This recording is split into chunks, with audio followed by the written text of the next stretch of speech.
आपका जो सवाल है, कल इनके किसी सीनियर नेता ने इस तरह की धमकी दी है कि पैर तोड़ देंगे, आंख फोड़ देंगे, मारेंगे। मैं लोगों को कहता हूं कि मैं आपकी बिजली मुफ्त कर दूंगा। ये कहते हैं हम केजरीवाल के पैर तोड़ देंगे। मैं कहता हूं कि आपके लिए स्कूल बनाऊंगा। ये कहते हैं हम केजरीवाल की आंखें तोड़ देंगे, आंखें फोड़ देंगे।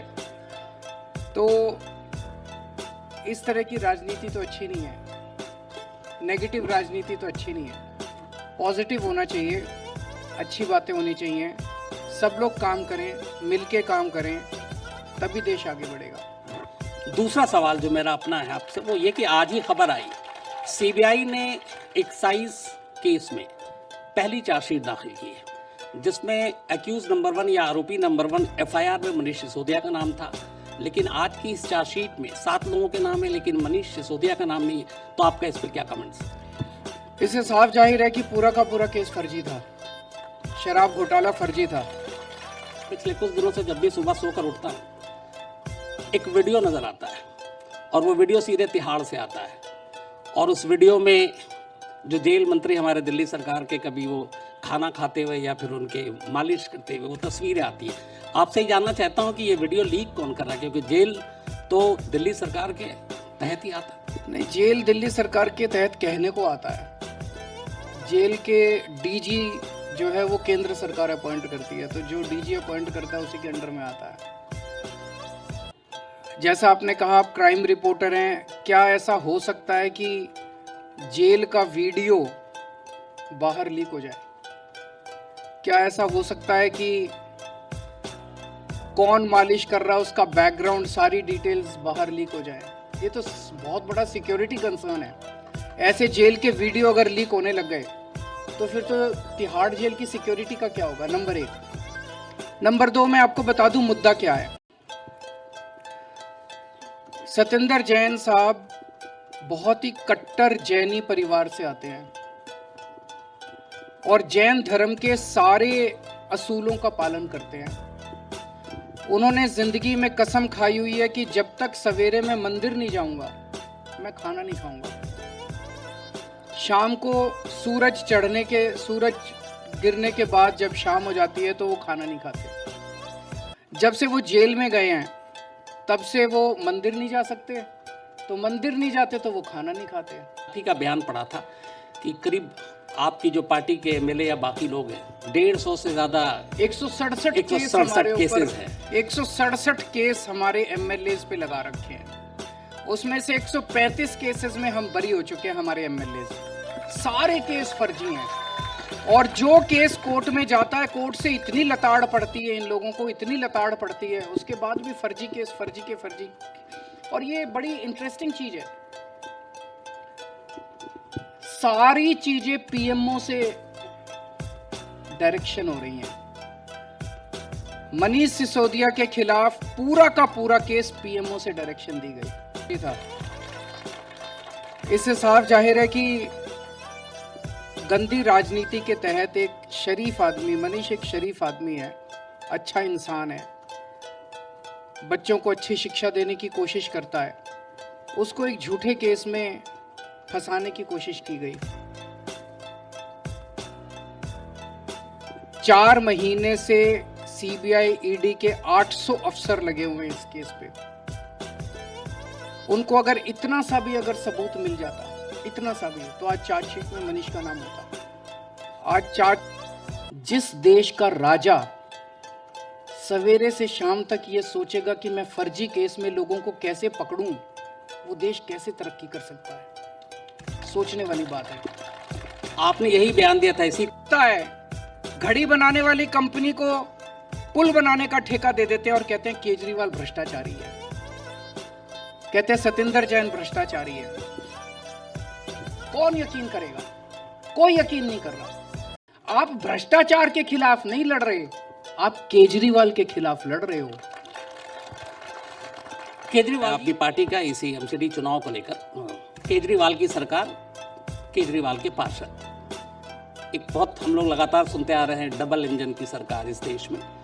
हालांकि आप उसके हमेशा खिलाफ भी बोलते रहे, तो ये जो है केजरीवाल की सरकार और केजरीवाल के पार्षद, यानी अब दिल्ली में दो तरह से झाड़ू फेरे जाएंगे। मेरा ये कहना है, एक तो ये डबल इंजन की सरकार अब देश के लोगों को नहीं चाहिए, दोनों इंजन को इनके जंग लग चुका है, अब नए इंजन की सरकार चाहिए। मार्केट में नया इंजन आया है, इनके दोनों इंजन कोयले से चलते हैं, ये नया इंजन बिजली से चलता है। नया इंजन आया है, नई राजनीति, नए चेहरे, नई विचारधारा, नया एजेंडा। जैसे बारिश होती है, बारिश के पहले ठंडी हवा का झोंका आता है, वैसे ही आम आदमी पार्टी एक फ्रेश हवा के झोंके की तरह है जो भारत की राजनीति में आई है। का पहाड़ कैसे खत्म होगा जो दिल्ली में एक बड़ा इशू है? इंसान चांद पे पहुंच गया, इनसे कूड़े का पहाड़ साफ नहीं हो रहा। It's not a rocket science. इनसे नहीं हुआ, आप कैसे करेंगे? हाँ, ये कोई रॉकेट साइंस नहीं है। दुनिया के अंदर कूड़े के पहाड़ ठीक करने की कई किस्म की टेक्नोलॉजी है। लोग कहते थे स्कूल के, हमने कई सारे काम किए हैं, सबसे मुश्किल काम था स्कूलों को ठीक करना जो मनीष सिसोदिया ने किया है। टीचर्स को मोटिवेट करना, प्रिंसिपल्स को मोटिवेट करना, स्टाफ को मोटिवेट करना, रिजल्ट अच्छे लाना। बिल्डिंग खड़ी करना बड़ा आसान था, रिजल्ट अच्छे लाना। जब इतना बड़ा काम कर दिया और स्कूलों के हमारे गरीबों के बच्चे अब डॉक्टर, इंजीनियर, वकील, बिजनेसमैन बन रहे हैं, कूड़े का पहाड़ भी ठीक कर लेंगे। आपको लगता है एमसीडी चुनाव में आप करते हैं? आपने अभी कहीं कहा था कि अगर एमसीडी में 5 साल मुझे दे दो, बिल्कुल दिल्ली में कूड़ा करकट की सारी चीज़ें हट जाएंगी। 2020 में इसी तरह आपने विधानसभा के चुनाव के दौरान कहा था कि हमें 5 साल दे दो, यमुना बिल्कुल ऐसी होगी कि मैं खुद डुबकी लगाने जाऊंगा। तो 2025 तक इंतजार करो। 2020 में मैं जनता से आदेश लेके आया हूँ। 2 साल निकल गए, लेकिन 2 साल निकल गए, समय लग रहा है, कई सारे प्रोजेक्ट्स पाइपलाइन में हैं। 2025 तक मैं आपको वादा करता हूँ कि यमुना साफ कर दूंगा, और अगले 2027 तक आप कूड़ा देख लेना। कूड़ा तो मुझे लगता है जल्दी 1-2 साल के अंदर ही काफ़ी बदलाव होगा दिल्ली के अंदर, कूड़ा सफाई काफ़ी अच्छी होगी। अरविंद जी, ये सवाल मैं आपसे पूछने इसीलिए और ज़्यादा बेहतर ये सवाल हो जाता है। हमेशा यही कहता हूँ, अगर आपको राजनीति चाहिए उनके पास चले जाना, अगर आपको गुंडागर्दी चाहिए, लफंगई चाहिए, गाली गलौज चाहिए, उनके पास चले जाना। मैं पढ़ा लिखा आदमी हूँ, इंजीनियर हूँ, ईमानदार हूँ, देशभक्त हूँ, मेरे को स्कूल बनाने आते हैं।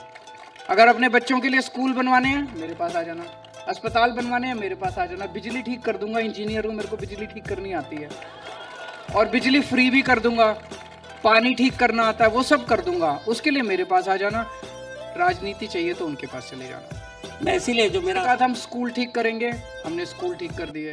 हमने कहा था मोहल्ला क्लिनिक बनाएंगे, हमने मोहल्ला क्लिनिक बना दिए। हमने कहा था सरकारी अस्पताल शानदार बना देंगे, हमने वो कर दिया। हमने कहा था हम सबका इलाज मुफ्त कर देंगे, हमने सबका इलाज मुफ्त कर दिया। जितने वादे हमने 2015 में किए थे, हमने सारे उससे ज़्यादा ही किए हमने। जैसे महिलाओं के लिए फ्री ट्रांसपोर्ट किया, ये तो हमारे वादे में ही नहीं था।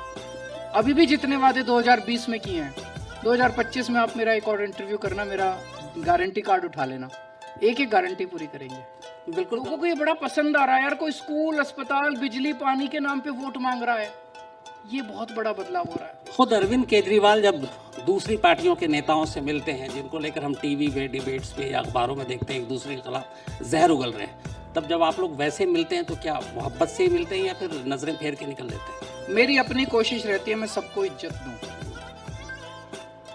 हम लोग दुश्मन नहीं है, हम लोग पक्ष विपक्ष हो सकते हैं, पर दिखता तो जनता को वैसे ही है कि सब दुश्मन, लगता है एक दूसरे को मार डालेंगे। ये माहौल अच्छा नहीं है, देश के लिए अच्छा नहीं है, ये हेल्दी नहीं है। तो ये बदलेगा कैसे?